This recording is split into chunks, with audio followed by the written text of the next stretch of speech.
తెలంగాణ రాష్ట్ర వ్యాప్తంగా జరుగుతున్న ప్రతి అంశాన్ని కూడా మీ ముందుంచే ప్రయత్నం చేస్తుంది వైఆర్ టీవీ. ఇప్పటి వరకు ఎవరైనా వైఆర్ టీవీ తెలుగు న్యూస్ ఛానల్కి సంబంధించి సబ్స్క్రైబ్ చేసుకోకపోతే ఖచ్చితంగా కూడా సబ్స్క్రైబ్ చేసుకోండి. వాస్తవాల ప్రతి దృశ్యం వైఆర్ టీవీ. ప్రతి ఒక్కరికి కూడా నేను చెప్పేది ఒకటే, ఈ రాష్ట్రంలో జరుగుతున్న ప్రతి అంశాన్ని కూడా వివరించేందుకు ఎల్లవేళలా ఎల్లప్పుడూ కూడా మీతోని మీకోసం ఉంటుంది. నేను మళ్ళీ చెప్తా ఉన్నా, ఈరోజు రాష్ట్ర ముఖ్యమంత్రి ఒక స్టేట్మెంట్ ఇచ్చిండు. ఆ స్టేట్మెంట్కు సంబంధించి ప్రధానంగా ఏం జరిగింది, ఎందుకు ఇవ్వాల్సి వచ్చింది, దానికి సంబంధించిన అంశాలు ఏంటి, నిజంగా రాష్ట్ర ముఖ్యమంత్రికి భయం ఉందా, లేకపోతే రాష్ట్ర ముఖ్యమంత్రికి సంబంధించిన వాళ్ళ టీం ఇచ్చిన ఆదేశాల మేరకే పనిచేస్తారా, లేకపోతే ఇంటెలిజెన్స్ రిపోర్ట్ ఇచ్చిందా, లేకపోతే సీనియర్ పాత్రికేయులు ఇచ్చారా, లేకపోతే రాష్ట్రంలో అధికారంలోకి రావడానికి ప్రధాన భూమిక పోషించిన సోషల్ మీడియానే కాబట్టి ఆ సోషల్ మీడియా హుక్కుపాదం మోపడానికి సిద్ధమయ్యారా అనేది అనేక ప్రశ్నలకు తావేస్తుంది. 100 ప్రశ్నలు ఒక్క సమాధానం అనే కోణంలో వెళ్ళిపోయింది. 100 ప్రశ్నలకు సమాధానం ఏంటి అంటే, రాష్ట్ర ప్రభుత్వానికి సంబంధించి ముఖ్యమంత్రి ఒక స్టేట్మెంట్ ఇచ్చిండు. అది ఈరోజు ప్రధానంగా కూడా చాలా అంశాలు కూడా తెర మీదకి వచ్చినాయి. దాంట్లో భాగంగానే ఏం జరిగింది అనేది నేను ఆరా తీసేలోపు పూర్తి స్థాయిలో కూడా స్టేట్మెంట్కు సంబంధించిన అప్డేట్ కూడా మనకు అందింది.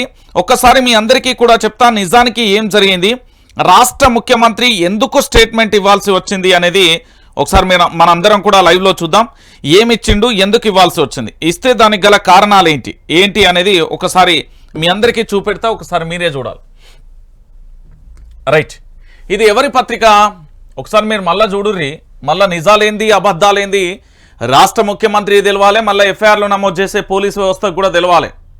ఇది ప్రజాస్వామ్య దేశం. ఇక్కడ ప్రశ్నించే గొంతుకలకు హక్కు ఉంటుంది, ఇక్కడ స్వేచ్ఛ ఉంటుంది, ఇక్కడ రాజ్యాంగం పరిధిలో మాత్రమే పరిపాలన జరగాలి. హద్దులు మీరి పరిపాలన జరిగితే అది ఆకతాయిల చేతిలోకి వెళ్ళిపోతుంది అనే విషయాన్ని గుర్తుపెట్టుకోవాల్సిన బాధ్యత ఈ రాష్ట్ర పోలీసు వ్యవస్థ మీద ఉంటుంది. నేను ఎందుకు ఈ విషయాన్ని చెప్తున్నానంటే, ఇప్పుడు నేను చదవబోయే పత్రికలు రాష్ట్ర ప్రభుత్వానికి భజన చేసే పత్రికలు అన్ని ఘంటాపథంగా చెప్తా. ఎవరైనా ఎక్కడికైనా చర్చకు వచ్చినా సరే వాస్తవాలు ఏంది అనేది కూడా నేను తెలంగాణ ప్రజల ముందు పెడుతున్నా. నిజాలేందో మీరే గుర్తుపెట్టుకోర్రి, వాస్తవాలేందో మీరే చెప్పండి, అవాస్తవాలేందో కూడా మీరే తెలియజేయాల్సిన బాధ్యత ఉంటుంది. రైట్, నేనేం చెప్తున్నా అంటే, ఇది వెలుగు పేపరు. ఎవరిది? Congress party MLA paper. Congress party MLA అంటే మరి ఇప్పుడు ఎమ్మెల్యే ఏ పార్టీలో ఉంటే ఆ పార్టీ కోసం మీడియా ఛానల్ పనిచేస్తుందా, తెలంగాణ ప్రాంత బిడ్డల కోసం పనిచేస్తుందా? ఒకవేళ ఇది వ్యాపారం అని చెప్తే వ్యాపారమే కదా ఇది. ఇందులో పనిచేసే వాళ్ళు, ఈ వ్యవస్థ అంతా జర్నలిజం అని పేరు చెప్తే మాత్రం తెలంగాణ ప్రజలు అంగీకరించరు, అంగీకరించబోరు. గుర్తుపెట్టుకోవాలి, ఇది కాంగ్రెస్ పార్టీకి సంబంధించిన ఎమ్మెల్యే పేపర్. మళ్ళీ చెప్తా ఉన్నా, ఇది తెలంగాణ ప్రాంత ప్రజల కోసం, తెలంగాణ భౌగోళికంగా, ఆర్థికంగా, లేకపోతే తెలంగాణ మరొకసారి పునర్నిర్మాణమో బంగారు తెలంగాణ కావడానికి అందులో కీలక పాత్ర పోషించే పేపర్ కాదు. ఇది భజన పేపర్ అని గుర్తుపెట్టుకోరి. అధికార పార్టీకి సంబంధించిన ఎమ్మెల్యే పేపర్. నేను క్లియర్ కట్గా చెప్తున్నా. ఈ పేపర్లో ఒక అంశం వచ్చింది. ఈ అంశాన్ని మీరు మళ్ళొకసారి క్లియర్ కట్గా ఒకసారి అందరు చదువుర్రి. 2 అక్షరాలు ఉంటాయి. ఒకసారి నేను చదువుతున్నా, ఒకసారి మీరు అందరు చూడు. రాడు ఏమున్నది, ఫేక్ న్యూస్ పై సీఎం సీరియస్. ఫేక్ న్యూస్ పై సీఎం ఏమన్నాడు అంటే సీరియస్ అవుతున్నాడు. ఫేక్ న్యూస్ ఎవరు క్రియేట్ చేస్తారు? ఫేక్ న్యూస్ క్రియేట్ చేసేవారు ఎవరు? ఫేక్ న్యూస్ ఎందుకు క్రియేట్ చేయాల్సి వస్తుంది? ఫేక్ న్యూస్ వల్ల ప్రయోజనం పొందేది ఎవరు? జర్నలిజానికైతే సంబంధం లేదు. జర్నలిజం అలాంటి పనులు చేయదు, మనకు సంబంధం లేని విషయం. మరి ఎవరు క్రియేట్ చేస్తారు ఈ ఫేక్ న్యూస్ అనేది? రాజకీయ పార్టీలకు సంబంధించిన కార్యకర్తలు, ఆ పార్టీలకు సంబంధించిన నేతల ఆదేశాల అనుసారం మాత్రమే ఈ ఫేక్ న్యూస్ అనేది క్రియేట్ చేయబడుతుంది. ఎందుకు ఈ మాట అంటున్నానంటే, ఒకసారి మీరు గుర్తుపెట్టుకోవాలి. ఈ స్టేట్మెంట్ ఇచ్చే ముందు పాపం ముఖ్యమంత్రి గారు వెనక ముందు ఆలోచించారో లేదో తెలియదు, కానీ నేనైతే బాగా ఆలోచించిన. ఎందుకు ఈ విషయాన్ని చెప్తున్నానంటే, తెలంగాణ బిడ్డలారా ఒకసారి మీరు అందరూ కూడా ఆలోచించుకోర్రి. ఈ ఫేక్ న్యూస్ పంచాయతీకి సంబంధించి క్లియర్ కట్గా మీకు ఒకసారి చెప్తా. ఆ కాంగ్రెస్ పార్టీ విపక్షంలో ఉన్నప్పుడు ఇదే ఉత్తమ్ కుమార్ రెడ్డి మీద అడ్డగోలుగా సోషల్ మీడియాలో రాస్తా ఉంటే అతను వెళ్ళి పోలీసులకు ఫిర్యాదు చేస్తే, ఈ ఫిర్యాదుతోని వీళ్ళు ఏం చేసిర్రు, సోదాలు స్టార్ట్ చేస్తే ఆ సోదాల ఆధారంతో ఎవరు చేసిర్రో వాళ్ళ మీద క్లియర్ కట్గా కూడా ఒక అంశం వచ్చింది. అంటే ఫేక్ న్యూస్ ఎవరు క్రియేట్ చేసిర్రు అనేది నెంబర్ 1. ఇక నెంబర్ 2, తెలంగాణ రాష్ట్రంలో కాంగ్రెస్ పార్టీ అధికారంలోకి వచ్చిన తర్వాత ఈ దేశానికి సంబంధించిన హోంమంత్రి అమిత్ షా వీడియోను ఎవరు ఫేక్ వీడియో తయారు చేసిర్రు అనేది ఒకటి మీరు గుర్తుపెట్టుకోవాలి. అమిత్ షాకు సంబంధించి చర్యలు ఎక్కడి నుండి తీసుకున్నారు, ఢిల్లీ నుండి వచ్చిన పోలీసులు ఏం సమాన్లు ఇచ్చిలు, వాళ్ళకి ఎలాంటి నోటీసులు ఇచ్చిలు, ఇచ్చిన తర్వాత వాళ్ళని అరెస్టు చేయొద్దని ఎందుకు చెప్పిల్లు, అది మా పరిధిలో లేదు సోషల్ మీడియా అని చెప్పింది ఎవరు, మరి ఫేక్ న్యూస్ క్రియేట్ చేసింది ఎవరు, నెంబర్ 2 అయిపోయింది. ఇప్పుడు సార్ చెప్పిన ముచ్చట మీద నేను మాట్లాడాలి, చాలా ఇంపార్టెంట్ విషయం. నేను నిజంగా లైవ్కు రాకపోదును, తీవ్రమైన సమస్య వల్ల నేను బయట ఉందాం అనుకున్నా, కానీ రావాల్సి వచ్చింది. నేను చెప్తున్నా కదా, నీ ఫేక్ న్యూస్ మీద చాలా సీరియస్ కావాల్సింది నువ్వు కాదు, మేము. ఈ ఫేక్ జర్నలిజాన్ని పట్టుకొని ఫేక్ పిఆర్ స్టంట్లతోని ఫేక్ వార్తలతోని యావత్తు తెలంగాణ ప్రాంత బిడ్డల మీద అక్రమ కేసులు బనాయించి జరిగింది జరిగినట్టుగా ఉన్నది ఉన్నట్టుగా చెప్పేది ఎవరు? జర్నలిస్టు సోదరులు, సోషల్ మీడియా. అంటే సోషల్ మీడియాలో కొన్ని చోట్ల హద్దులు దాటొచ్చు, దాన్ని నేను యాక్సెప్ట్ చేస్తా, ఓకేనా. కానీ ఈ ఫేక్ న్యూస్ మీద ఎవరు సీరియస్ కావాలి? సీఎం కాదు సీరియస్ కావాల్సింది, ఫస్ట్ జర్నలిజానికి మంచి చేయాలి. ఈ జర్నలిజాన్ని వడపోత కార్యక్రమం చేసి ఈ జర్నలిజంలో అసలు సిసలైన వార్తలు ఏంటో తెలియజేసే ప్రయత్నంలో వాస్తవాలను శాటిలైట్ ఛానళ్లలో లోగోల గురించి, ఆర్టీసీ లోగోల గురించి చాలా శాటిలైట్ ఛానళ్లలో వాళ్ళు ప్రచురించిన వాటన్నింటినీ కూడా మా దగ్గర ఆధారాలు ఉన్నాయి. అయినా కూడా వాళ్ళ మీద ఎందుకు కేసులు బనాయించిలో ఇప్పటి వరకు కూడా అర్థం కాని పరిస్థితికి పాపం మీ రాష్ట్ర ముఖ్యమంత్రి సమాధానం చెప్పలేకపోయారు. రాష్ట్ర ముఖ్యమంత్రి బాధ ఏంటంటే, ఫేక్ న్యూస్ అంటే తెలంగాణలో కరెంటు పోతుందని రాష్ట్రం అనుకో, కరెంట్ ఎక్కడ పోయింది, ఎన్ని గంటలకు పోయింది, ఆధారాలు ఉన్నాయా, ఆ న్యూస్ ఎట్లా స్ప్రెడ్ చేస్తావు అని చెప్తాడు. మరి ఇదే ముఖ్యమంత్రి ప్రెస్ మీట్ పెడితే దేన్ని బేస్ చేసుకొని మాట్లాడిండు అనేది కూడా మనం పరిగణనలోకి తీసుకోవాల్సి వస్తుంది. దేని ఆధారితంగా మరి ముఖ్యమంత్రి మంత్రులు మాట్లాడితే ఫేక్ న్యూస్ అని తెలిసిన తర్వాత దాని మీద మేము కనుక ఎంక్వైరీ చేయదలుచుకుంటే ఎట్లా అనేది తెలంగాణ సమాజానికి ఉన్న ప్రశ్న. పాపం దీని గురించి రేవంత్ రెడ్డి గారు క్లారిటీ ఇస్తారేమోనని నేను అడుగుతా ఉన్నా. రైట్, ముఖ్యమంత్రి గారు ఏం మాట్లాడారు, ఈయన మాట్లాడడానికి కారణం ఏంటి, ఈ అంశం, ఈ హెడ్లైన్ ఎందుకు తెలంగాణ ప్రజల ముందుకు వచ్చింది అనేది మీరు గుర్తుపెట్టుకోవాలి. దీనికి చాలా అంశాలు ఉన్నాయి. రాష్ట్ర సర్కార్ను బదనాం చేస్తే సహించబోమని వార్నింగ్ ఏమన్నారు మీరు మళ్ళీ చెప్పాలి. నేను మళ్ళీ చదువుతా, రెడ్ లైన్తో ఉన్నది, ఇది రక్తపు సుక్కలతోనే రాశారు అనుకుందాం మనం. ఏమని? రాష్ట్ర సర్కార్ను బదనాం చేస్తే సహించబోమని వార్నింగ్. రాష్ట్ర ప్రభుత్వం మంచి చేస్తే మనకేం సమస్య? 6 గ్యారంటీలు 13 అంశాలు 100 రోజులలో నెరవేర్చాలి, నెరవేర్చలేదు, అది చెప్పడం తప్పవుతుంది. అంతేనా మీ రాష్ట్ర సర్కార్ను బదనాం చేయడం? త్రాగునీరుకు సమస్య ఉంది అని బిందెలతోని వాళ్ళు అల్లాడిపోతా ఉంటే ఆ సమస్యను చెప్తే అది బదనాం అవుతుంది. ఊళ్ళో కరెంటు 4-5 గంటలు పోతుంది, దాని గురించి చెప్తే అది బదనాం అయిపోతుంది. సోషల్ మీడియాలో చక్కర్లు కొడుతున్న వార్తను షేర్ చేస్తే అది బదనాం అయిపోతుంది. అక్రమ కేసులు బనాయిస్తే అవి అక్రమ కేసులు అని తెలిసినా కూడా దాని మీద ఎంక్వైరీ చేసినా కూడా దాని గురించి చెప్తే బదనాం అయిపోతుంది.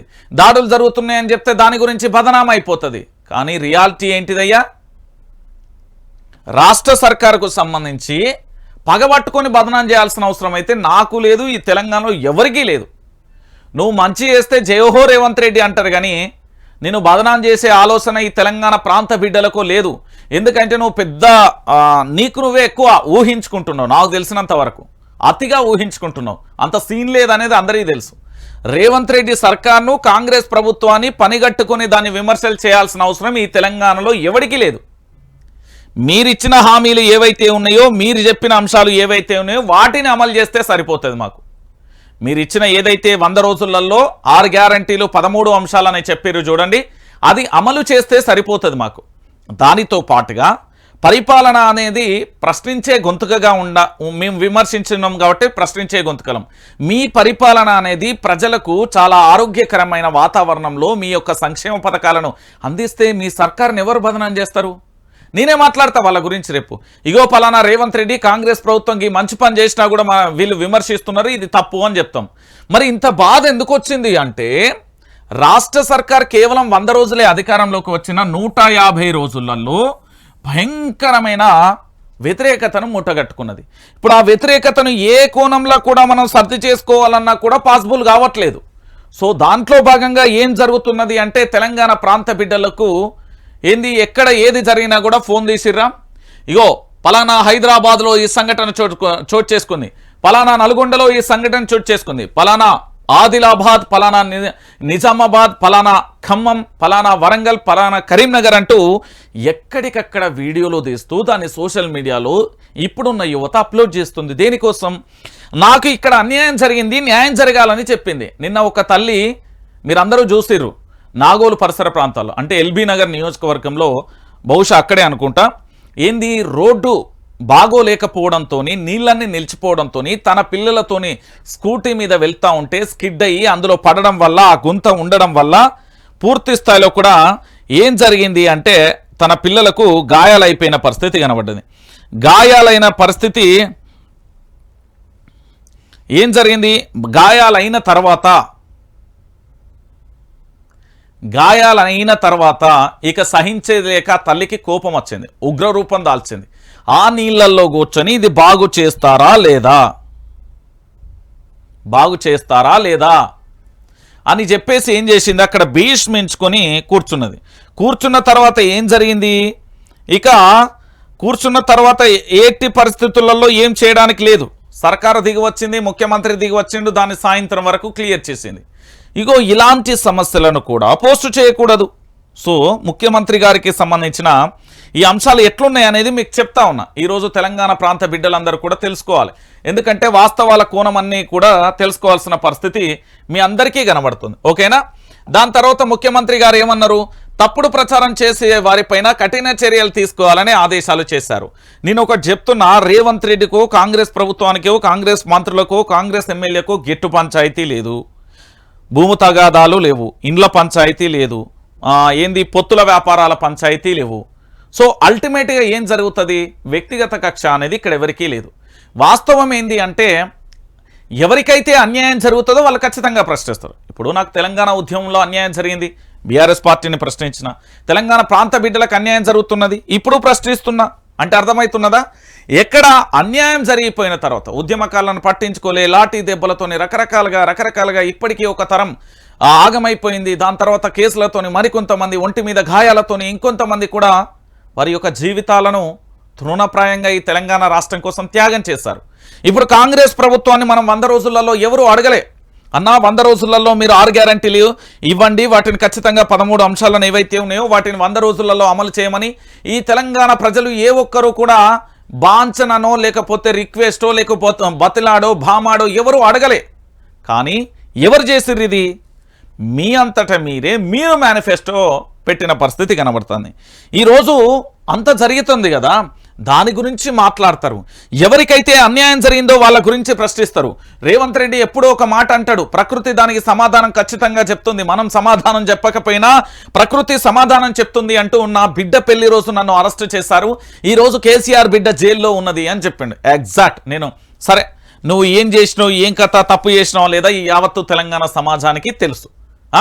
దాంతోపాటుగా రకరకాల కేసులు అందరికీ కూడా మాపై అయినాయి, అప్పుడు ప్రశ్నించే గొంతుకలు అందరి మీద అయినాయి.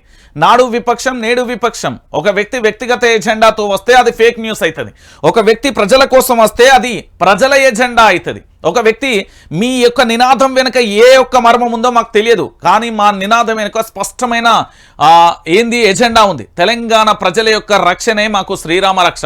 ఈ తెలంగాణ ప్రాంత బిడ్డలకు ఏదైనా సమస్య లేదు అని చెప్తే ఇప్పటికిప్పుడు ఈ వైఆర్టీవీ క్లోజ్ చేసి నీ ఇంటి మొక్కన పోయి ఆ 100 రోజుల ఉపాధి హామీ కూలి పని చేసుకుంటూ హ్యాపీగా బతుకుతా. లేదు అంటావా హైదరాబాద్ గడ్డ మీద ఏదో ఒక పని చేసుకుంటూ బతుకుతా. నేను చెప్తున్నా కదా, తెలంగాణ ప్రాంత బిడ్డలకు సమస్యలు లేవు.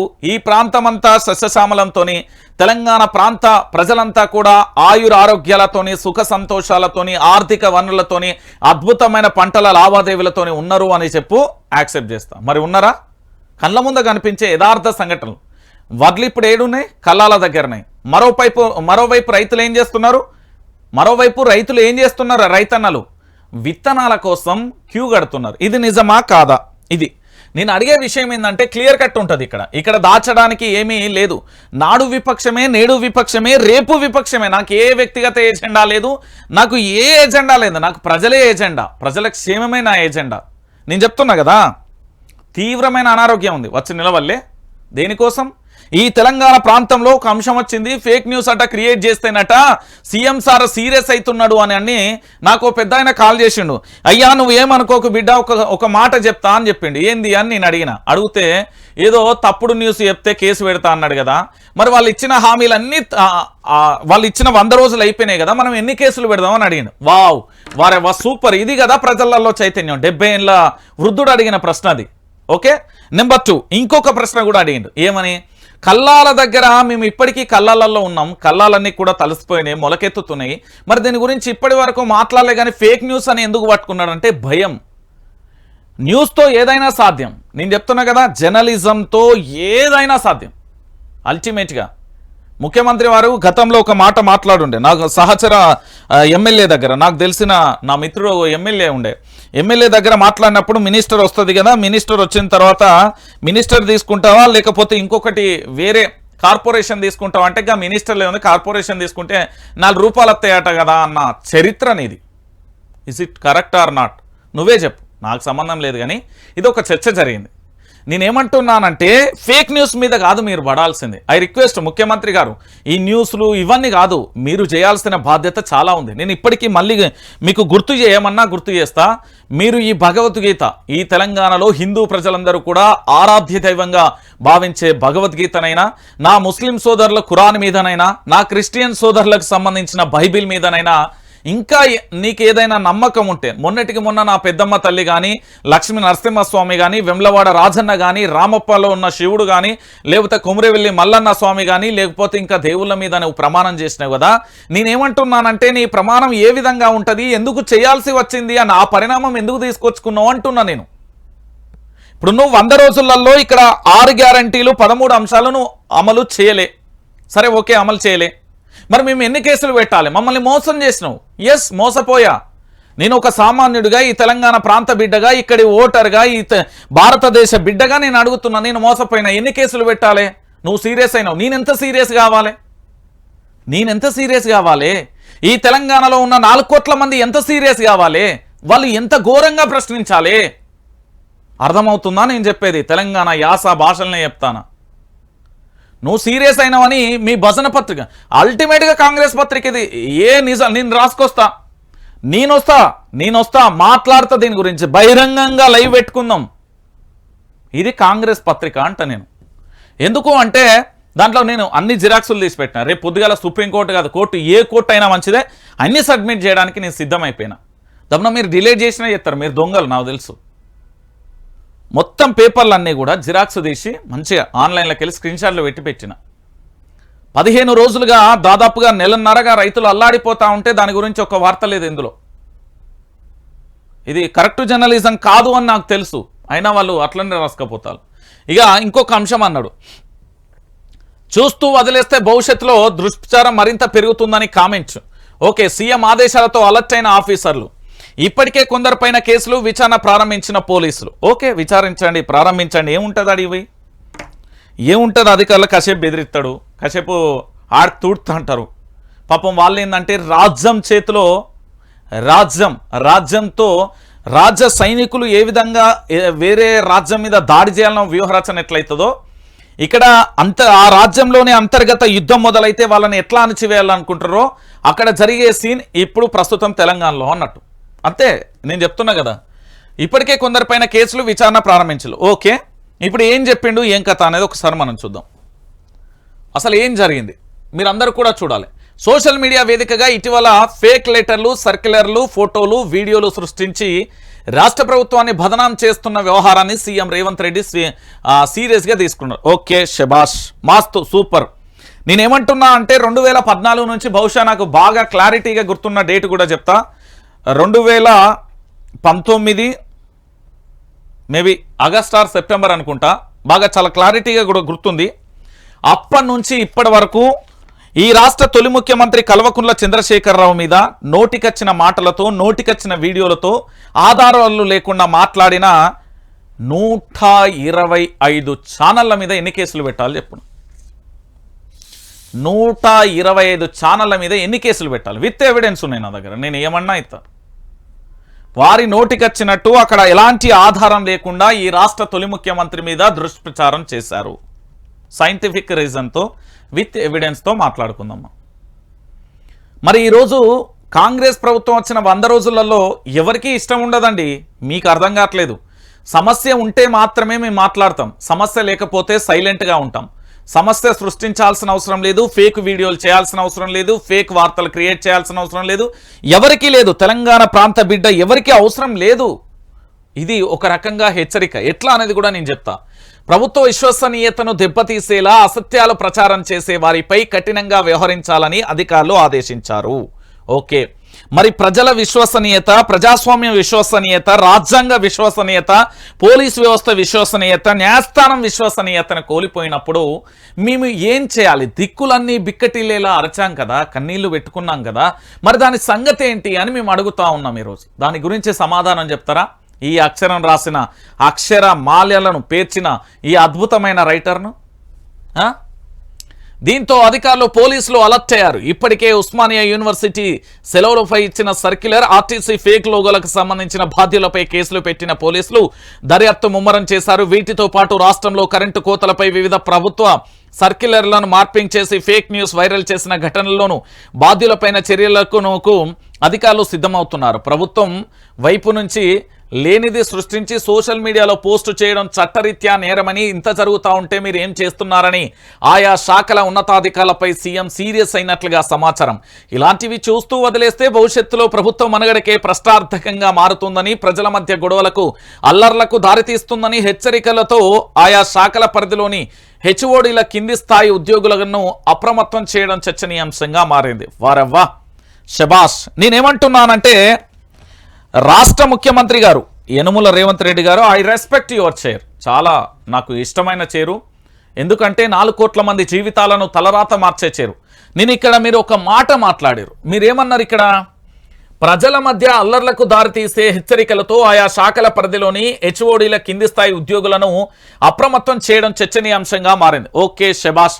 ఏమని చెప్పిల్లు అంటే, శాఖలకు సంబంధించిన హెచ్ఓడీలు ఎవరైతే ఉన్నారో ఆ హెచ్ఓడీలకు చెప్పి అప్రమత్తం చేసిల్లు. Okay, salute. నేనేమంటున్నానంటే, ఈ తెలంగాణలో నాకు బహుశా మీ లెక్క నాకైతే తెలియదు సార్. ఎందుకంటే ఏదన్నా కరెంటు సబ్స్టేషన్ల కరెంటు పోతే ఆయిల్ మార్చుడు అయితే నా చిన్నతనం నుండి బహుశా నేను చదువుకున్న చదువులో కూడా లేదు.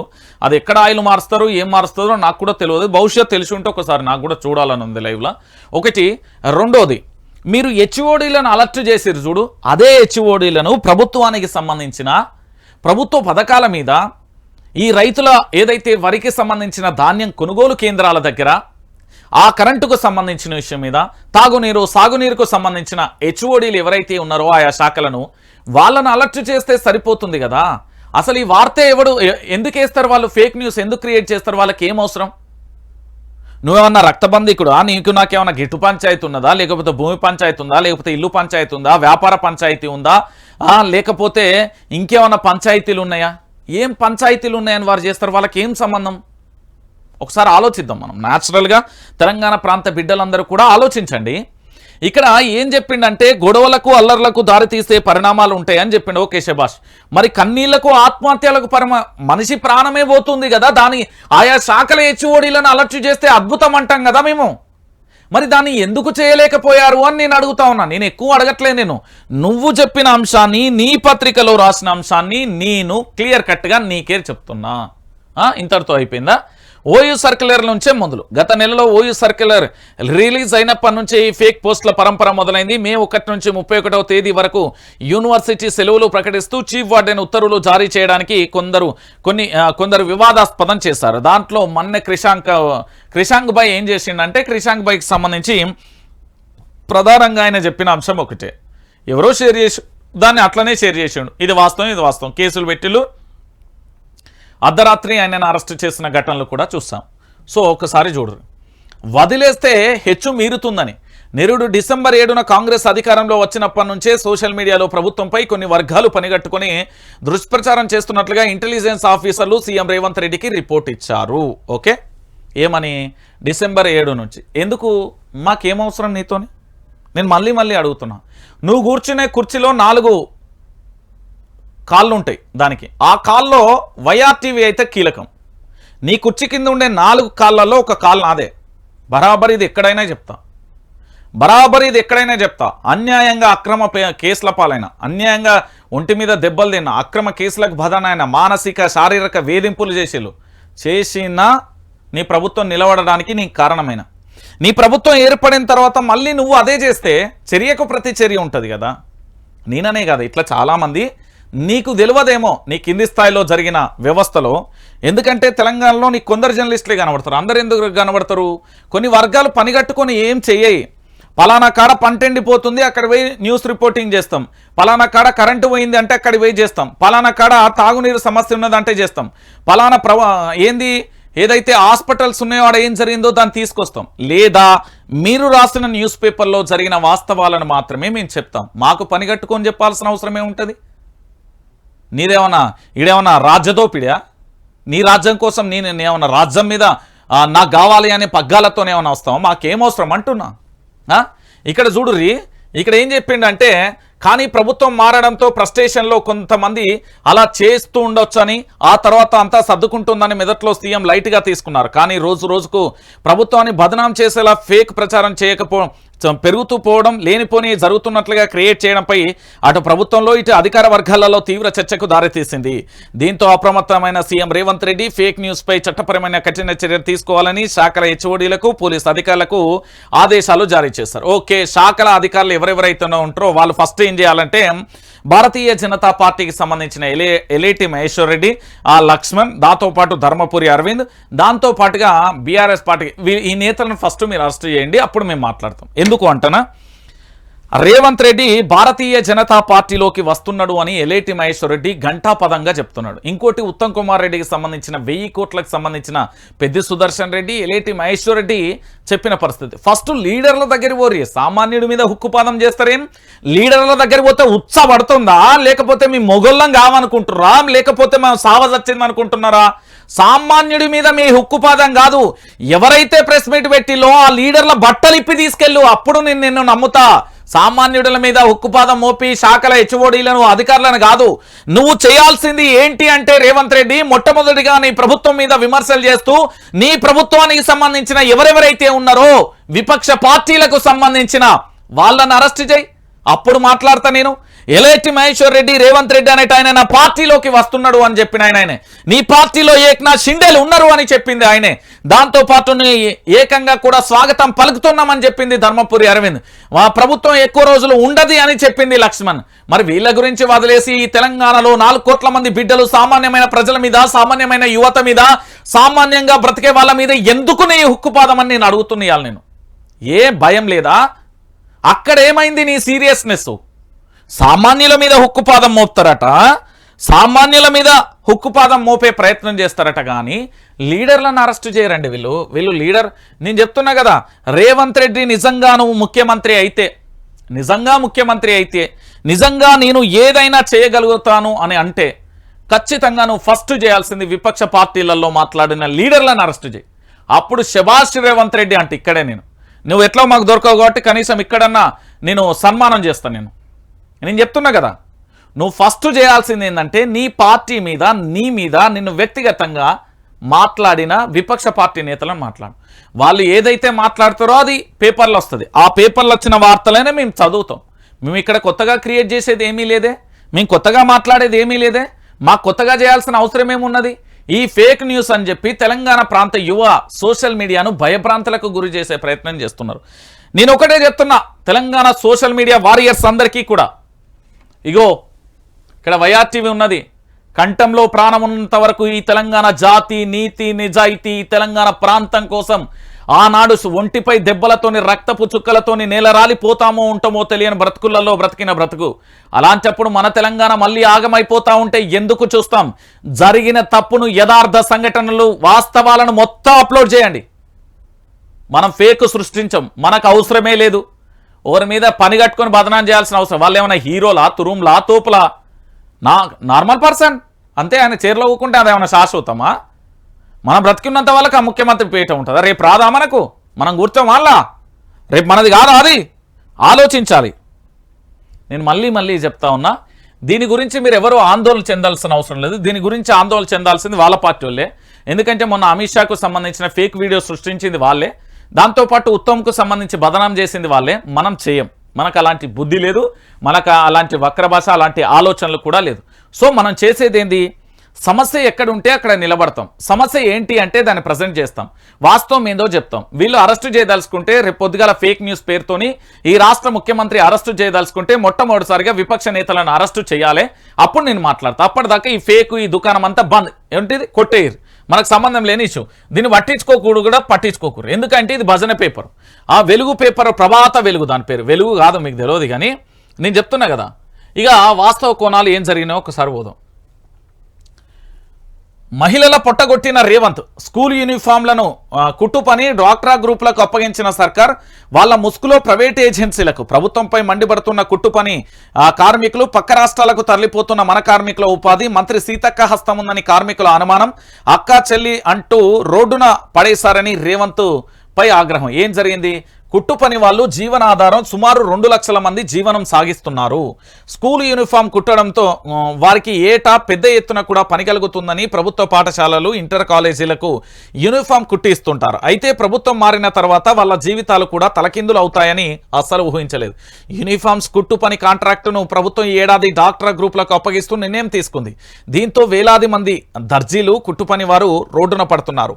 రేవంత్ సర్కార్ తమ బ్రతుకులను ఆగం చేసిందని కుట్టు కార్మికులు ఆవేదన వ్యక్తం చేస్తున్నారు. మంత్రి సీతక్క తనకు అనుకూలమైన వారికి కాంట్రాక్టులకు అప్పగిస్తున్నారని, అనుమానాలను వ్యక్తం చేస్తున్నారని, విచారణ చేయించాలని డిమాండ్ చేస్తున్నారు. ఇందులో నిజమే, ఒకసారి మనం మాట్లాడాలి, ఇది చదవాలి. ప్రభుత్వ పాఠశాలలో చదువుతున్న పేద మధ్యతరగతి విద్యార్థులకు గత 12 ఏళ్లుగా స్కూల్ యూనిఫామ్లు కుట్టి ఇస్తుంది తెలంగాణ ట్రైలర్ అసోసియేషన్. అయితే రేవంత్ సర్కార్ వీళ్ళను పక్కన పెట్టి కొత్తగా డ్వాక్రా గ్రూపులకు ఆర్డర్స్ ఇచ్చింది. దీంతో తమ బ్రతుకులు ఆగమవుతున్నాయంటూ ట్రైలర్స్ అసోసియేషన్ తీవ్రంగా ఆందోళనకు గురవుతుంది. తమకు ఇచ్చే ధర తక్కువైనా తాము ఈ కాంట్రాక్టులను వదిలిపెట్టకుండా స్కూల్ పిల్లలకు బట్టలు కుట్టి ఇస్తున్నామన్నారు. కానీ నేడు సర్కార్ తీసుకున్న నిర్ణయం తమను ఆర్థిక ఇబ్బందులకు గురి చేస్తుందని కుట్టు కార్మికులకు ఆవేదన వ్యక్తం చేస్తుంది. ముఖ్యమంత్రి, విద్యాశాఖ మంత్రిగా రేవంత్ రెడ్డి ఉన్నారని, దీంతో క్రింది స్థాయిలో సరియైన పర్యవేక్షణ లేకుండా పోయిందన్నారు. మంత్రి సీతక్కను 3 సార్లు కలిసి తమ గోడు వెళ్లబోసుకున్నా పట్టించుకోలేదని వాపోయారు. తెలంగాణ మహిళల ఉపాధి పక్క రాష్ట్రాలకు తరలిపోతున్నారని విమర్శించారు. దీని వెనుక సీతక్క హస్తం ఉందని అనుమానం వ్యక్తం చేశారు. డాక్టరా సంఘాలకు ఇవ్వడానికి పైరవీ జరుగుతుందని, ఇంటెలిజెన్స్ ఎంక్వైరీ చేస్తే అన్ని విషయాలు బయటపడతాయని, ఇలాగే చేస్తే ఈసారి స్కూల్ ప్రారంభమయ్యే నాటికి యూనిఫామ్స్ అందడం కష్టమేనన్నారు. గత ప్రభుత్వ హయాంలో ఒక యూనిఫామ్కి 50 రూపాయలు ఇచ్చేవారన్నారు. ఇది ఇంత పెద్ద పని నైపుణ్యవంతులకైన దర్జీల నుంచి తీసుకున్న డ్వాక్రా మహిళలకు ఇవ్వడం సరైంది కాదని, ఇప్పటికైనా ప్రభుత్వం మానవతా దృక్పథంతో వర్కర్ అసోసియేషన్ను ఆదుకోవాలని వాళ్ళు డిమాండ్ చేస్తున్నారు.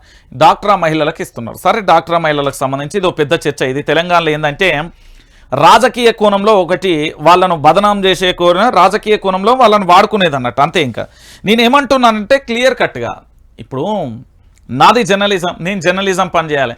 నేను పోయి చెఫ్గా పని చేయి, లేకపోతే టీ తయారు చేయి, లేకపోతే ఇంకే ఏదైనా రోడ్డు కాంట్రాక్టు చేయి, లేకపోతే ఇంకే వేరే పని చేయాలంటే రాని పని మనం ఎట్లా చేస్తాం? ఒకటి, ఎవరి పని వాళ్ళే చేయాలి. కుక్క పని కుక్కే చేయాలి, నక్క పని నక్క పనే చేయాలి, పంది పని పందే చేయాలి, గాడిద పని గాడిద పనే చేయాలి, గుర్రం పనే చేయాలి.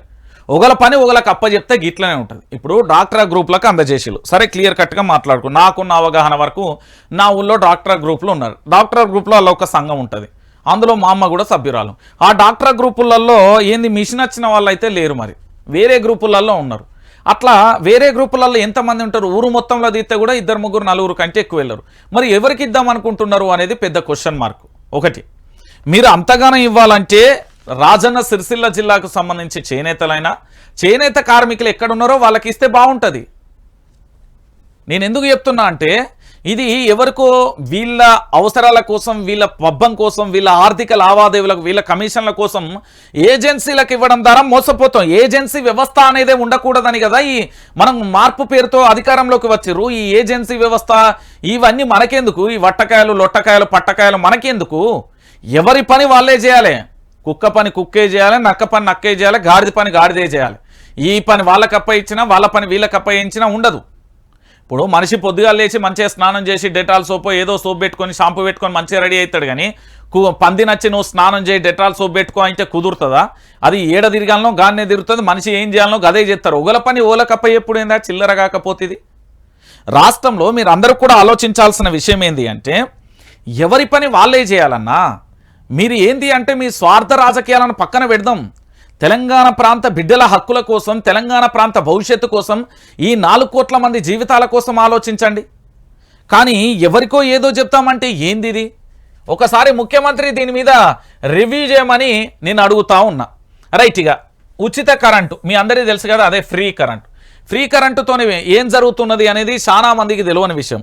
ఇప్పుడు వీళ్ళు ఏం చెప్తారు అంటే మహిళలకు ఫ్రీ బస్ ఇచ్చినాం, ఉచిత కరెంట్ ఇస్తున్నాం, రేపో మాపో సన్నాలకు 500 బోనస్ ఇస్తామని చెప్తున్నాం. అన్ని దొంగ ముచ్చట్లే. ఎట్లా అన్నాను, అన్ని రకాల వడ్లకు వీళ్ళు ఇవ్వాల్సిందే. ఒకటి నేను చెప్తున్నా కదా, ఫ్రీ కరెంటు దోపిడీ, జీరో బిల్లుల పేరుతో ఘరానా మోసం.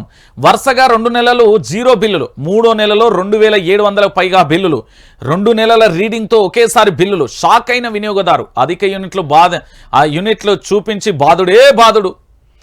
ఒక చేతిలో ఇచ్చి ఇంకో చేతిలో గుంజుకోవడం అంటే ఇదేనేమో. జీరో బిల్లుల పేరుతో జనాలకు మస్కా కొడుతూ అనంతరం షాక్ ట్రీట్మెంట్ ఇస్తున్నారు. వరంగల్ జిల్లా నెక్కొండలో జరిగిన సంఘటన ఘనత వహించిన విద్యుత్ శాఖ పనితీరు నిదర్శనంగా నిలుస్తుంది.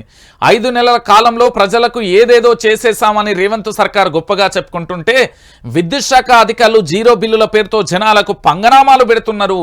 మొదటి 2 నెలలు జీరో బిల్లుల పేరుతో పైసా వసూలు చేయని అధికారులు 3వ నెలలు మాత్రం ఒకేసారి 2 నెలలకు పైన బిల్లులు ఇచ్చి వినియోగదారుడికి షాక్ ఇస్తున్నారు. దీంతో బాధితుడు లభోదిబోమంటూ కరెంట్ ఆఫీసుల చుట్టూ తిరగడం మొదలుపెట్టారు. కానీ కనికరించే వాడే లేకుండా పోవడం విశేషం అంటూ కూడా చెప్పిన పరిస్థితి. ప్రస్తుతం వరంగల్ జిల్లా నెక్కొండ మండలానికి సంబంధించిన కేంద్రంలో ఏం జరిగింది? అక్కడ విద్యుత్ అధికారుల నిర్లక్ష్యంతో వినియోగదారుడు మే నెలలో వచ్చిన బిల్లు మొత్తం మోతమోగింది. స్థానికంగా నివసించే అఫ్జల్ బికి గృహజ్యోతి పథకం కింద ద్వారా జీరో బిల్లులు వచ్చాయి. మార్చి ఏప్రిల్ నెలలో ఇచ్చిన జీరో బిల్లులలో బిల్లులు ఇచ్చిన విద్యుత్ శాఖ అధికారి మే నెలలో వచ్చేసరికి చుక్కలు చూపించింది. ఏకంగా 2707 బిల్లు రావడంతో ఆ వ్యక్తి ఒక్కసారిగా కంగు తిన్న విషయానికి మార్చి నెలలో 136 యూనిట్లకు సంబంధించిన కరెంటు కాల్చినాం అని చెప్పేసి 2 నెలలు కలిపి కొచ్చిర్రట. ఇక ఫ్రీ కరెంట్ ఎక్కడిది స్వామి? ఇక అర్థమవుతుందా? ఇప్పుడు దీన్ని మాట్లాడితే ఇది దొంగ ముచ్చట అంటారు. అందుకే విత్ ఎవిడెన్స్ రేవంత్ రెడ్డి గారు ఇక మన కరెంటు ఘరానా దోపిడీ ఎట్లున్నది అంటే కరెంటు దోపిడీ ఈ మేరకు ఉన్నది. ఇది వాస్తవాల దృశ్య రూపం, వాస్తవాల చిత్రకోణం అన్నట్టు. దీన్ని నా భాషలో చెప్పాలంటే ఇంత ఘోరమైన ఎవిడెన్స్ ఇంకెక్కడా ఉండదు. 2 నెలలు ఫ్రీ అని చెప్పేసి మే నెలలో వచ్చిన కరెంటు బిల్లు ఈ 3 నెలలు కలిపి వచ్చిరట. ఇక ఫ్రీ కరెంట్ ఏది? ఇదంతా తెలంగాణ యావత్తు సమాజం కూడా ఆలోచించాల్సిన విషయం. లేకపోతే రేపు భవిష్యత్తు ఇబ్బంది అయిపోయే పరిస్థితులు ఏర్పడతాయి. కాబట్టి గుర్తుపెట్టుకోవాలి. ఇక దాంతోపాటుగా మరో అంశానికి సంబంధించి ఒకటి చూడొచ్చు. ఏంది? నా కొడుకు చాలా మంచోడు, అనుచరుడితో జూపల్లే హత్య చేయించాడు, చాలాసార్లు చంపాలని చూశాడు. ఆయన ఆరోపణలలో ఒకటి కూడా నిజం లేదు. ఇది శ్రీధర్ రెడ్డి కుటుంబ సభ్యులకు సంబంధించిన ఆరోపణ. నేను మంచోని, నేనెవరిని చంపలే, శ్రీధర్ రెడ్డి దుర్మార్గుడు కాదంటూనే ఆరోపణలు. 23 ఏళ్లలో తనపై ఒక్క కేసు కూడా లేదన్న మంత్రి కేటీఆర్. ఆర్ఎస్పీలపై భూతు పురాణం, తనపై కామెంట్లు చేస్తే శిక్ష తప్పదని వార్నింగ్ అంటూ కూడా చెప్తున్న పరిస్థితి కనబడుతుంది. అక్కడ ఊరికి పోయి ఏది కొల్లాపూర్ నియోజకవర్గం చిన్నంబావి మండలం లక్ష్మీపల్లి గ్రామానికి వెళ్ళి ఇట్లా మైకు పెడితే, సార్ ఆయన ఎంత మంచోడంటే ఈ మండలంలో ఎవరినైనా అడగండి, అవివివాహితుడు, మ్యారేజ్ చేసుకోలే, పెళ్లి చేసుకోలే, తల్లిదండ్రులు వాళ్ళ యొక్క కుటుంబ సభ్యులు హైదరాబాద్లో ఉంటారు, తల్లిదండ్రులు ఇంట్లో ఉంటారు. అతను 6 బయట మిరపకాయలు కావాలి అనుకుంటా బహుశా అక్కడ పడుకున్నాడు.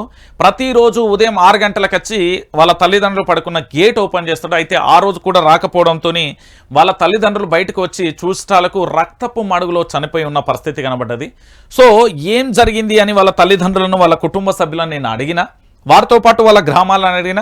అదే లక్ష్మీపల్లి గ్రామంలో గడ్డ మీద అంటారు, ఆ వాడల పేర్లు ఉంటాయి, మేము గడ్డ మీద ఉంటాం సార్, మేము కాపోళ్ళం, పలానా కమ్యూనిటీ అంటూ ఒక్కొక్కరు చెప్పుకుంటూ వచ్చారు. అయితే అక్కడికి వెళ్ళి మైకు పెడితే వాళ్ళు ఏమన్నారంటే, వ్యక్తిగతంగానైతే తనకు ఎలాంటి లేదు, ఈ గ్రామంలో కాదు మండలంలో అడగండి. మరి రాజకీయ కోణం అనే వాళ్ళు చెప్పిన తర్వాత వాళ్ళ తల్లి వాళ్ళ కుటుంబ సభ్యులు కూడా అదే చెప్పిలు. అతన్ని ఈ రోజుతో కాదంట, కొన్ని సంవత్సరాలుగా శ్రీధర్ రెడ్డికి సంబంధించి చాలా కుట్రలు కుతంత్రాలు పన్నీళ్ళు. పాపం దేవుడు రాసిన రాతనేమో నూకలు ఉన్నాయి కాబట్టి బతుకుంటూ వచ్చాను, కానీ దుర్మార్గుల చేతిలో బలైపోయింది అనేది వాస్తవం. కొల్లాపూర్లో జరగాల్సింది నార్మల్ ఎంక్వైరీ కాదు, అది సెంట్రల్ బ్యూరో ఆఫ్ ఇన్వెస్టిగేషన్ జరగాలి. జరుగుతూనే వాస్తవాలు బయటకు వస్తాయి.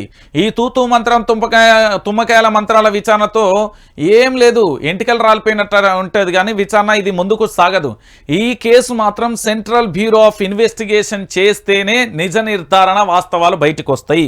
ఎందుకు నేను ఈ విషయాన్ని చెప్తున్నా అంటే గతంలో కూడా ఒకటి జరిగింది, దాని భూతగాదాలతో అంటగట్టి అందులో నెట్టే ప్రయత్నం చేసేది కాబట్టి ఇది రెండోది. కాబట్టి ఒక నియోజకవర్గం అంటే కొల్లాపూర్ అంటే చరిత్రకు మారుపేరు, అక్కడ ఉన్న గుడి గోపురాలకు సంబంధించి అక్కడి ప్రాంతానికి సంబంధించి చరిత్రలో మారుపేరు, మంచి పేరున్న ఆ ప్రాంతాన్ని ఈరోజు ఏ విధంగా చేస్తున్నారు అనేది కూడా మీరు చూస్తున్న విషయం. హత్యా రాజకీయాలకు నిలయంగా మారిపోయింది. సో వాళ్ళ తల్లిదండ్రులు కన్నీరు మున్నీరుగా పెట్టుకున్న పరిస్థితి కనబడుతుంది. వాళ్ళ ఏంది అంటే శ్రీధర్ రెడ్డి తమ్ముడు భార్యలు మాట్లాడుతూ తమను శ్రీధర్ రెడ్డి పేరు పెట్టి కూడా పిలిచేవాడు కాదని, అమ్మా అని ఆప్యాయంగా పిలిచేయడని, ఆయన చాలా మంచివాడని చెప్పారు. అలాంటి వ్యక్తిపైన జూపల్లి ఆరోపణలు చేయడం సిగ్గుచేటని మండిపడ్డారు. రాజకీయంగా తమ భావన ఎదుర్కోలేక జూపల్లి కృష్ణారావు తన అనుచరుడు చిన్నంభావి మాజీ జెడ్పీటీసీ కృష్ణప్రసాద్ చేత హత్య చేయించాడని ఆగ్రహం వ్యక్తం చేశారు. రాజకీయాల కోసం జూపల్లి దిగజారుతున్నారన్నారు. ఏం లబ్ధి జరుగుతుందని జూపల్లి ఈ హత్యకు పాల్పడ్డారని మండిపడ్డారు. అసలు శ్రీధర్ రెడ్డికి ఊళ్ళో ఎలాంటి గొడవలు లేవన్నారు. శ్రీధర్ రెడ్డి తల్లిదండ్రులు మాట్లాడుతూ జూపల్లి కృష్ణారావు తమ కొడుకును ఎన్నోసార్లు చంపాలని చూశారని ఆగ్రహం వ్యక్తం చేసిన పరిస్థితి. రాజ్యం మారింది, వాళ్ళ చేతిలోకి వచ్చింది, లొల్లి స్టార్ట్ అయింది, అయిపోయింది. ఇంకేముంటుంది? దీని మీద సిబిఐ ఎంక్వైరీ జరగాలి. ఇది ఉత్తుత్తగా జరిగితే అయ్యే ముచ్చట కాదు. ఇది చాలా మట్టికి కూడా నేను చెప్తా ఉన్నా, తెలంగాణ బిడ్డలందరూ కూడా ఆలోచించాలి. ఇక రైతుల అరిగోస రైతన్నకు సంబంధించింది. కామారెడ్డి జిల్లా రాజంపేట మండలం ఆర్గోడ సొసైటీ వద్ద జీలుగా విత్తనాల కోసం కాగితాలను క్యూలో ఉంచి నిలుస్తున్న రైతులు. రంగారెడ్డి జిల్లా చేవెళ్ల మండలం కందవాడ గ్రామంలోని రైతు వేదికలో విత్తనాల కోసం క్యూలో నిల్చున్న రైతులు. రైతన్న రైతు రైతు పాడుగాను నీ రాత అంటూ రాస్తాం కదా, సేమ్ ఇప్పుడు పరిస్థితి కూడా గదే ఉన్నది అని చెప్పడంలో ఎలాంటి డౌట్ లేదు. నేను ఎందుకు ఈ విషయాన్ని చెప్తున్నా అంటే తెలంగాణ ప్రాంత బిడ్డలందరికీ కూడా తెలియాలి వాస్తవాలు. అన్నదాతకు శాపంగా ప్రభుత్వ నిర్లక్ష్యం. ఎర్రటి ఎండలో రైతులకు రాష్ట్ర వ్యాప్తంగా విత్తనాలకు కొరత, అందుబాటులో ఉంచని కాంగ్రెస్ సర్కార్. అన్నదాతలకు తప్పని పడిగాపులు, విత్తన మేళాల్లో పలుచోట్ల గందరగోళం. తెలంగాణ సోనా RNRకు డిమాండ్, విత్తనాలు దొరక్క రైతన్న అగచాట్లు. అసెంబ్లీ ముట్టడి చేస్తాం, కేసీఆర్ మమ్మల్ని కంటికి రెప్పలా కాపాడుకుంటే మాయదారిన కాంగ్రెస్ వచ్చి మాకు కష్టాలు తెచ్చిపెట్టింది. సాగునీళ్లు ఇయ్యలేదు, కరెంటు ఇయ్యలేదు, ఆఖరికి రైతు భరోసా ఇయ్యలే. రైతుల పక్షాన మీరు పోరాడండి, మేమంతా వచ్చి అసెంబ్లీని ముట్టడిస్తాం, అందరం కలిసి ప్రభుత్వాన్ని నిలదీద్దాం. హరీష్ రావుతోని మిట్టపల్లి గ్రామస్తులు చెప్తున్న వాదన. ఇంతటితో అయిపోయిందంటే ఇక్కడ అసలు విషయం ఉన్నది. వానాకాల సాగుకు సన్నద్ధమవుతున్న రైతన్నకు ఆది నుంచే కష్టాలు మొదలవుతాయి. కష్టాలు పలకరిస్తూ వస్తున్నాయి. ఎరువులు విత్తనాలు పుష్కలంగా ఉన్నాయని ప్రభుత్వం చెప్తున్నా క్షేత్రస్థాయిలో పరిస్థితులు అందుకు భిన్నంగా ఉన్నాయి. వరి పత్తి జీలుగా విత్తనాల కోసం రైతన్న కాళ్ళ గోరెల అరిగేలా తిరుగుతున్నాడు. అప్పుడెప్పుడో దాదాపు దశాబ్దం కిందట మాయమైన విత్తనాలకి ఇప్పుడు మళ్లీ దర్శనమిచ్చాయి. గంటల తరబడి లైన్లో నిలబడలేని రైతులు చెప్పులు పాస్ పుస్తకాలు పెడుతూ మునుపటి రోజులను గుర్తు తెచ్చుకొని రందిపడుతున్నారు. అదే అదునుగా చెలరేగిపోతున్న అక్రమార్కులు నకిలీ విత్తనాలతోని రైతులను నిండా ముంచే ప్రయత్నం చేస్తున్నారు. రాష్ట్రంలో ఎడాపేడ పట్టుబడుతున్న నకిలీ విత్తనాలు అన్నదాతల గుండెలలో గుబులు రేపుతున్నాయి. ఇంకోవైపు విత్తనాలు ఎరువులు యథేచ్ఛగా బ్లాక్ మార్కెట్ కు తరలిపోతున్నాయి. అధిక ధరలు రైతులను పీల్చి పిప్పి చేస్తున్నాయి అనే విషయాన్ని మీరు అందరూ కూడా గుర్తుపెట్టుకోవాలి. ఇప్పుడు అర్థమైందా తెలంగాణ బిడ్డలారా? నేనేం చెప్తున్నా అంటే తెలంగాణ ప్రాంతంగా గుర్తుపెట్టుకోర్రి, ఇది రైతన్న గోస. ఎట్లుండే నా పల్లెలు, ఏమయ్యే నా పల్లెలు, నాడు ఎట్లుండే ఎంత మంచిగా ఉండే కేసీఆర్ పరిపాలనలో. క్యూ లైన్లు లేదు, కరెంటు కోతలు లేవు, నీళ్ళ కష్టాలు లేవు, రైతు భరోసా కష్టాలు లేవు, రైతు బీమా కష్టాలు లేవు. దాంతోపాటుగా నిజానికి మనం మాట్లాడుకుంటే రైతులను మాత్రం పిప్పి పీల్చి చేస్తుంది అనే విషయంలో ఎలాంటి డౌటు లేదనే విషయాన్ని ఇంతకంటే నిదర్శనం ఇంకోటి లేదు. ఇక ఇంకొకటి ఏంటంటే ఈ విషయాన్ని నేను నిన్న చెప్దామనుకున్నా. నేను చెప్తున్నా, అన్నదాతలు అడ్డాకూలీలుగా మారిపోయారు.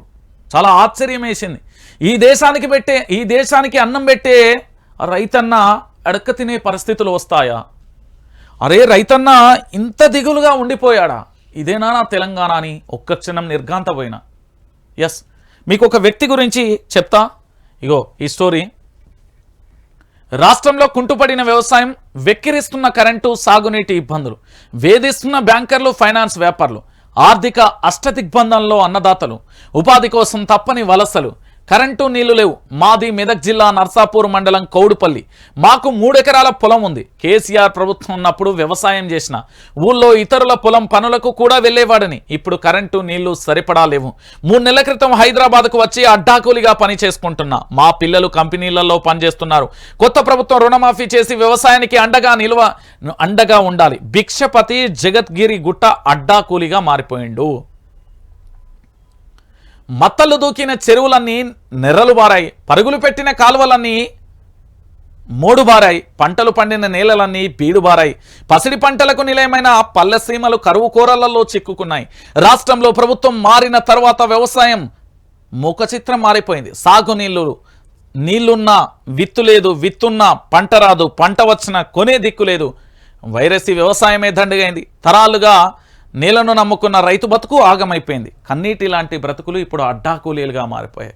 ఇది నేను స్టోరీ చేద్దామని అక్కడికి వెళ్ళినా, అయితే అంతలోనే వెళ్ళిపోయిన పరిస్థితి. ఏం జరిగింది అంటే, ఈ ఒక్క మహబూబ్ నగరో కరీంనగరో సిరిసిల్లనో అదే మెదకో కాదు, ఈ తెలంగాణలో ఉన్న ఉమ్మడి 10 జిల్లాల నుంచి కూడా హైదరాబాద్కు మళ్ళీ క్యూ కడుతున్నారు. అడ్డా కూలీలుగా, వాచ్మెన్లుగా, సెక్యూరిటీ గార్డులుగా, టీ షాపులలో, హోటళ్లలో పనిచేసే వాళ్ళుగా, వెయిటర్లుగా చూస్తూ ఉంటే చాలా బాధ అవుతుంది. ఎందుకంటే 4 ఎకరాల వ్యవసాయ భూమిలో పంట పండించి ఈ దేశానికి అన్నం పెట్టి ఎక్కడో హాయిగా తన కుటుంబ సభ్యులతో తన గ్రామంలో ఉండి హాయిగా పని చేసుకుంటే ఉదయాన్నే వెళ్ళేటప్పుడు ఎల్లన్నా మల్లన్నా పుల్లన్నా పోతున్నా మరి కూలికి ఎవరు వస్తుర్రు ఏం కథ అని మాట్లాడుకుంటూ హాయిగా ఉన్న రైతన్న సాయంత్రం రాగానే రేపు ఏం వేరు వేద్దాం, ఎట్లా నీళ్లు కడదాం, ఏం చేద్దామని మాట్లాడుకుంటూ ఉండే రైతన్న ఈరోజు తన గ్రామం విడిచి వెళ్ళి తాను అనాథగా ఈరోజు హైదరాబాద్కి వచ్చి పలకరించే వాడు లేక, కష్టం వచ్చినా నష్టం వచ్చినా రోగం వచ్చినా నొప్పి వచ్చినా ఎవరు ఆదుకుంటారో తెలియక అగచాట్లు పడుతూ హైదరాబాద్ నడిబొట్టున బుక్కడి బువ్వ కోసం అల్లాడిపోతున్న నా రైతన్న గురించి ఏం మాట్లాడాలి? ఈరోజు అడ్డాకూలీగా మారిపోయి పని దొరుకుతుందో లేదో, సాయంత్రం అయితే ₹1 ఇంటికి తీసుకెళ్ళకపోతే ఇంటికాడ పరిస్థితి ఏంది, రెంటోళ్ళ బాధలేంది, కరెంటు కష్టాలేంది, నీళ్ళ గోసేయింది అని ఇక్కడ కూడా అదే పరిస్థితి ఎదుర్కొంటున్న రైతన్నకు ఏం సమాధానం చెప్తాం? హాయిగా పల్లెలలో చెట్ల కింద సీమల కింద కూర్చొని వాళ్ళ ఉన్న స్నేహితులు ఆ పక్క గెట్టోలో ఈ పక్క గెట్టోలో అన్న చెల్లె అక్క తమ్ముడు బాబా బాబాయ్ అంటూ ఉన్న వరుసలతోని హాయిగా గ్రామంలో కలియదిరిగే వ్యక్తులందరినీ తీసుకొచ్చి ఈరోజు హైదరాబాద్ నడి ఒడ్డున దిక్కు దివాన లేని అనాథాలను చేస్తున్న ఈ ప్రభుత్వాన్ని నేను ఏమీ అనదలుచుకోలే. దీని గురించి భవిష్యత్తులో ఖచ్చితంగా కూడా ప్రకృతే సమాధానం చెప్తుంది. వీళ్ళకి భయంకరంగా చెప్తుంది. ప్రకృతి చాలా భయంకరంగా చెప్తుంది. రేవంత్ రెడ్డి ప్రభుత్వానికి రైతులు చాలా భయంకరమైన సమాధానం చెప్తారు, గుర్తుపెట్టుకోరు. ఇది నేను చెప్పే విషయం కాదు, నేను అంటున్నా కదా. ఇక మా వాళ్ళతో కొట్టిస్తాం, సస్పెండ్ చేయిస్తాం, ఆర్టీసీ డ్రైవర్ కండక్టర్లపై మహిళల జులుం, చుట్టం కోసం బస్సు ఆపాలని పట్టు, ప్రయాణికులు ఒప్పుకోకపోవడంతో ఆపకుండా ముందుకు పోనిచ్చిన డ్రైవర్, ఆపకపోవడంతో మహిళల శివాలు నోటికొచ్చినట్లుగా తిట్లు, దురుసు ప్రవర్తన, చివరికి పోలీస్ స్టేషన్కు పంచాయతీ, నకరకల్లో తలపోటు వ్యవహారం అంటూ కూడా చెప్పిన పరిస్థితి. ఇది ఏం జరుగుతుంది ఏమనుకుంటున్నారు మీరు? సూర్యాపేట రాని మా వాళ్ళతో కొట్టిస్తాం, ఉద్యోగం ఎట్లా చేస్తారో చూస్తాం, సస్పెండ్ చేస్తాం. ఇదేదో పగ ప్రతీకారాలతో చెలరేగిపోయి ఒకరినొకరు అనుకున్న మాటలు కాదు. తమ చుట్టం కోసం బస్సు ఆపలేదన్న కారణంతో డ్రైవర్ కండక్టర్లపై 4 మహిళలు ఇలా విరుచుకుపడ్డారు. దాదాపు కొంత సమయం పాటు రాద్ధాంతం కావడంతో పంచాయతీ కాస్త పోలీస్ స్టేషన్కు తిరిగింది. ఇటు పోలీసులు అటు ఆర్టీసీ అధికారుల తలపోటు వ్యవహారానికి సంబంధించిన వ్యవహారం కూడా బయటికి వచ్చింది. ఇది ఒకటే కాదు, దీంతో పాటు కొన్ని డిపోలల్లా ఏంది, అక్కడ ప్రైవేటుకు సంబంధించిన డ్రైవర్లు ఎవరైతే ఉంటారో వాళ్ళు డ్రైవింగ్ చేసి వచ్చిన తర్వాత అక్కడ ఉండే నాకు తెలిసి కానిస్టేబుల్ ఎవరో ఉంటారట, వాళ్ళకు మద్యం తాగించాలన్నట, లేకపోతే లేని పరిస్థితి అట. ఈ ఘటన ఎక్కడో కాదు, వరంగల్ జిల్లా నర్సంపేట డిపోలో చోటు చేసుకుంది. దానికి సంబంధించిన బాధితులు మనకు చాలా మంది కాల్ చేసిరు, చాలా రకాలుగా కూడా వాళ్ళు చెప్పిన పరిస్థితి, ఈ ఎవిడెన్స్ కూడా ఇచ్చిలో మన దగ్గర ఉన్నది. నేనేమంటున్నానంటే, నీ డ్యూటీ నువ్వు చక్కగా చేయి, పక్కోడి డ్యూటీలో నీకు సంబంధం లేదు. నీ విధులను మీరు నిర్వర్తించండి, కానీ ఒకటి వ్యక్తి మీద జులుం చేస్తే మాత్రం తాట తీస్తాం. ఇది తెలంగాణ గడ్డ, గుర్తుపెట్టుకోరు. ఇక ఇదే అయిపోయింది, మహిళలలో శిఖాలు పట్టుకొని జుట్లు పట్టుకుని తన్నుకునే కాడికి వచ్చింది. రైట్. సర్కారీ వారి పాట, అమ్మకానికి భూములు, నిధుల సమీకరణపై సర్కార్ కసరత్తు. బుద్వెల్లోని 75 ఎకరాలకు అరెస్ట్, 4,000 కోట్ల సమీకరణ లక్ష్యం, దశల వారీగా మరిన్ని భూములకు స్కెచ్. గత ప్రభుత్వం అమ్ముతేనేమో దొంగలు, ఈ ప్రభుత్వం అడిగితే కడిగిన ఆనిముత్యాలు. శుద్ధని శుద్ధ పూసలు అన్నట్టు వీళ్ళు. నేను చెప్తున్నా కదా, ఇవి ప్రభుత్వ భూములు అంటే ఎవరి? ప్రజలే. ప్రజలంటే ఎవరిది? మా ఆస్తి అంటూ అప్పుడు కుక్కలు మొరిగినట్టు మొరిగారు. కానీ ఇప్పుడు మాట్లాడడం లేదు. ఎందుకో నాకు అర్థం కాని విషయం తెలియట్లేదు. తులం ఇనుము కూడా ఇవ్వరు. ఎందుకు ఇస్తారు? హామీలు అమలు చేయని సీఎం రేవంత్ రెడ్డి, ఆడబిడ్డలకు 1,50,000 తులాల బంగారం బాకీ, బోనస్ పేరుతో కాంగ్రెస్ బోగస్ డ్రామాలు, నిరుద్యోగులకు 2 లక్షల ఉద్యోగాలే రాష్ట్రం దివాలా తీసిందని సీఎం అంటారా? అటు 10 ఏళ్ల నిజం, ఇటు 6 నెలల అబద్ధం. బీఆర్ఎస్ వర్కింగ్ ప్రెసిడెంట్ కేటీఆర్ అంటూ కూడా చెప్పిన పరిస్థితి. నిజానికి ఇక వాళ్ళు రాజకీయాలకు సంబంధించి వాళ్ళు చూసుకుంటారు. కానీ ఇక కేబినెట్ బెర్త్కు పైరవీలు, ఎంపీ ఫలితాలతో పదవుల ముడి అంచు కూడా చూడొచ్చు. ఆదిలాబాద్, నిజామాబాద్, రంగారెడ్డి, హైదరాబాద్లకు ప్రాతినిధ్యం కరువు. ప్రాతినిధ్యం ఉన్న జిల్లాలకే అవకాశం. ఎస్సీ, ఎస్టీ, బీసీ, ఓసీలలో 4గురికి అవకాశం ఉంటుందని సీఎం హింట్. పాలమూరు ఫలితాలపై మక్తల్లో లీకులు, పైరవీలపై హస్తం. పార్టీ నేతలు బిజీ. నాకు మంత్రి పదవి కావాలి అని ఒకరు, నాకు మంత్రి పదవి ఇవ్వకపోతే సినిమా ఇంకో తీరు ఉంటుందని ఇంకొకరు. ఇలా బ్లాక్మెయిల్ రాజకీయాలకు తెరలేపిన కనబడుతుంది. తెలంగాణ రాష్ట్ర వ్యాప్తంగా కూడా ఇదే జరుగుతుంది. తెలంగాణ ప్రాంత బిడ్డలారా, మీరు ఏదో అనుకుంటున్నారు కానీ ఏమీ జరగదు అనే విషయాన్ని మీరైతే గుర్తుపెట్టుకోవాలి. దానికి సంబంధించి కూడా చూడొచ్చు. ఇక రాజ్ కుమార్ మృతదేహం వద్ద రోధిస్తున్న కుటుంబ సభ్యులు, జీతాలేక ఒత్తిడి. 104 డ్రైవర్ హఠాత్ మరణం, విధులలో ఉండగానే గుండెపోటు. ఇక దవాఖానాలో సిపిఆర్ చేస్తూ మృతి అంటూ కూడా చాలామంది జీవితాలు ఆగమైపోయినాయి. ఎట్లుండే తెలంగాణ, ఏమైపోతాయి. ఇక భజన పేపర్ స్టార్ట్ చేద్దాం. భజన పేపర్కు సంబంధించి వీళ్ళు ఏమేమి రాసుకొచ్చారో ఒకసారి చూడాలి. మాజీ ఎమ్మెల్యే జీవన్ రెడ్డిపై చీటింగ్ కేసు, భూ కబ్జా ఆరోపణతో ఆయన భార్య తల్లిపైన మారణ ఆయుధాలతో బెదిరించినట్లుగా బాధితుడు ఫిర్యాదు. ఎఫ్సెట్ ఈసెట్ కౌన్సిలింగ్ షెడ్యూల్ రిలీజ్ అంటూ కూడా మరో అంశం. ఫైనల్కు హైదరాబాద్ అంటూ కూడా మరో అంశం. ఇక పిసిసి ఇక సీతక్క తొలి ఆదివాసీ మహిళగా ఏఐసిసికి ప్రతిపాదనలు. రేవంత్ తప్పుకోగానే ఆమెను నియమించే అవకాశం. ఆశావహుల నుంచి వ్యతిరేకత రాదని ఆలోచన. ఇప్పటికే రేస్లో మహేష్ గౌడ్. మీరు ఏమన్నా అనుకోర్రి, అల్టిమేట్ గా ఫైనల్ గా మహేష్ గౌడ్ తెలంగాణ పిసిసి అధ్యక్షుడు. ఇది ఫిక్స్. నాకున్న సమాచారం ప్రకారం మాత్రం ఏం జరుగుతుందని నేను చెప్తున్నా కదా, పిసిసి అధ్యక్షుడిగా మహేష్ కుమార్ను నియమిస్తారు. నియమించకపోతే తెలంగాణ రాజకీయాలు ఒక్కసారిగా మారిపోతాయి. అటు మధు యాష్కి, సంపత్ కుమార్, అద్దంకి దయాకర్ పేర్లు సైతం ఆ పదవిని ఆశిస్తున్న మాజీ ఎమ్మెల్యే జగ్గారెడ్డి హైకమాండ్ నిర్ణయం కోసం వెయిటింగ్. అన్నీ ఓకే అనుకుంటే కేబినెట్లోకి బొజ్జా అంటూ కూడా మరో అంశానికి సంబంధించి కూడా చూసిరు. మొత్తానికి అద్దంకి దయాకర్కి అయితే హ్యాండ్ ఇస్తారు. అది మళ్ళీ అవమానం జరుగుతూనే ఉంటుంది. పాపం చదువుకున్న గొప్ప వ్యక్తికి కాంగ్రెస్ పార్టీలో చోటు చేసుకున్న దుష్పరిణామం అని చెప్పడంలో ఎలాంటి డౌట్ లేదు. అది మహేష్ కుమార్ గౌడ్కే పోయే ఆలోచనలు ఎక్కువగా కనబడుతున్న అవకాశం అయితే చాలా స్పష్టంగా కనబడుతుంది. ఇక దాంతోపాటు మేడిగడ్డలో కాపర్ డ్యామ్ నిర్మాణం, దెబ్బతిన్న 7వ బ్లాక్ దగ్గర ప్రారంభం. వాటర్ డైవర్షన్ కోసం గ్రేసర్స్ ఏర్పాటు. ఎత్తే టైంలో మొరాయించిన గేట్లు. నేడు ఎన్జీఆర్ఐ నిపుణుల సందర్శన.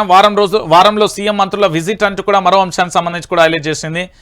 ఇక దాంతోపాటుగా కేఎల్తో రెవెన్యూ కుమ్మక్కు అంటూ కూడా మరో అంశానికి సంబంధించి కూడా హైలైట్ చేసిన పరిస్థితి భజన పేపర్లో అయిపోయింది. ఇక మరో భజన పేపర్ తీసుకుందాం. మరో భజన పేపర్ సంబంధించి 20 పిల్లర్ ముందు గొయ్యి అంటూ కూడా చూడొచ్చు. మేడిగడ్డ 16వ నెంబర్ గేటు ఎత్తుగా భారీ శబ్దం, దాంతో పాటే ఈ గొయ్యి ఏర్పడిందని అంచనా. లోపల 4 మనుషులు పట్టే పరిణామం అంటూ చూడు. గేట్లు ఎత్తేటప్పుడు మరిన్ని గోతులు పడే అవకాశం అంటూ కూడా ఇంకో అంశాన్ని చూడొచ్చు. ఆగని ఫ్రీలాన్స్ దందా అంటూ కూడా చూడొచ్చు. ఉత్సవాలకు ఓకే అంటూ కూడా ఇంకో అంశాన్ని చూడొచ్చు. భూ సర్వే కదలిక అంటూ కూడా ఇంకో అంశాన్ని కూడా హైలైట్ చేసింది. మొత్తానికి భజన పేపర్లు ఏం చెప్తాయంటే భజన పేపర్లలో ప్రభుత్వానికి సంబంధించిన అనుకూల వార్తను మాత్రమే రాస్తారు. దాంట్లో వ్యతిరేక వార్తలు రాస్తే పాపం వాళ్ళను ఉండనీయరని మీకు కూడా తెలుసు. ఎందుకంటే ఈరోజు తెలంగాణ రాష్ట్ర వ్యాప్తంగా నిజాలు చెప్పే జర్నలిజం కరువైంది. నిజాలను నిస్పష్టంగా చెప్పే జర్నలిజం కరువైంది. మీ అందరికీ తెలిసిన విషయమే. తెలంగాణలో వాస్తవ కోణాలను కూడా మీరందరూ కూడా గుర్తుపెట్టుకోవాల్సిన విషయం ఇది ఒకటే. నేనేమంటున్నానంటే ఇక్కడ ప్రధానంగా కూడా మీకు కనబడుతున్న విషయం ఏదైతే ఉందో, తెలంగాణ ప్రాంత బిడ్డలందరికీ కూడా నేను చెప్తున్నా ఒకటే మాట చెప్తున్నా. ఇక్కడ YRTV Telugu news channel live అయితే ఎవరైతే చూస్తున్నారో వాళ్ళందరికీ స్పష్టంగా కనబడే విషయం ఏంటి అంటే, మీరు ఒక విషయాన్ని ఇక్కడ గుర్తుపెట్టుకోవాలి. ఇగో మీకు ఇక్కడ సబ్స్క్రైబ్ అని కనబడుతుందా, దీన్ని సబ్స్క్రైబ్ చేపియండి. దీంతో పాటు లైక్ చేపియండి. దాంతోపాటు ఇక్కడ అకౌంట్ నెంబర్, ఐఎఫ్ఎస్సి కోడ్, దాంతోపాటు గూగుల్ పే ఫోన్ నెంబర్ కనబడుతుంది. ఎందుకంటే ఆర్థిక స్వావలంబన, ఆర్థికంగా సపోర్ట్ ఉంటేనే మనం ఏదైనా చేయగలుగుతాం, లేకపోతే చేయలేని పరిస్థితి. ఇంకా కొన్ని రోజులు మాత్రమే ఈ ప్రయాణానికి. ఏంది అంటే ప్రయాణంలో అనేక ఆటుపోటులు ఉంటాయి. అనేక ఆటుపోటులు ఎదుర్కోవడానికి ఆర్థికంగా చాలా అవసరం. దానికి సంబంధించి మనకు సహకారం కూడా కావాల్సి ఉంటుంది. మొత్తంగా మీరందరూ కూడా పూర్తి స్థాయిలో వైఆర్టీవీని ప్రతి ఒక్కరికి షేర్ చేయండి.